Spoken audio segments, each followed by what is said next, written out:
सासु के आंगने चंदनवा चंदन गाछ बीरवा न हो।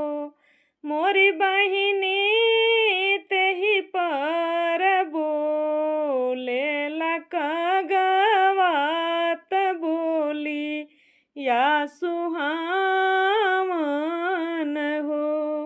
मोरी सखिया तेहि पर बोले लकगवा त बोली या सुहावन हो। किया मोरे आई हैं कागनाऊ बारी किया बाभन पूत आई है किया बाभन पूत आई है हो। कागा किया मोर आई हैं बीरन भैया तोर बोली या सुहावन हो। हे कागा किया मोर आई हैं बीरन भैया तोर बोली या सुहावन हो। एतनी बचानी सासु सोनाली बहू के समझावे बहू के समझावेली हो। चुप रहे बहुअर चुप रह गो तीन सुनी जई है बया रीनी सुनी जई है हो। बहुआरियाजू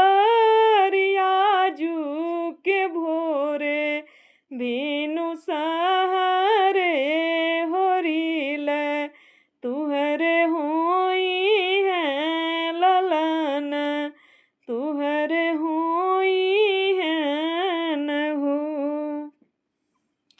घड़ी राती बीतली पहर राती होरी लाजनम ले बबू हुआ जनम ले हो।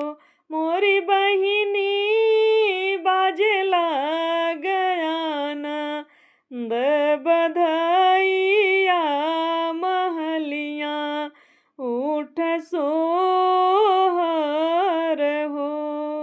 मोरी बहिनी बाजे लगयाना द बधाइया महलिया उठ सोहर हो। मचिया ही बैठली सासु तबहू वरिया राज कर बहू वरिया राज कर हो। सासु सोने खोरा देहू दूध भातवात कागा के खियाई बचोचवा सोना मढ़ाई बहू। ए सासु सोने खोरा देहू दूध भातवात कागा के खियाई बचोचवा सोना मढ़ाई बहू। धन्यवाद दोस्तों। गीत कैसा लगा कमेंट करके ज़रूर बताइएगा।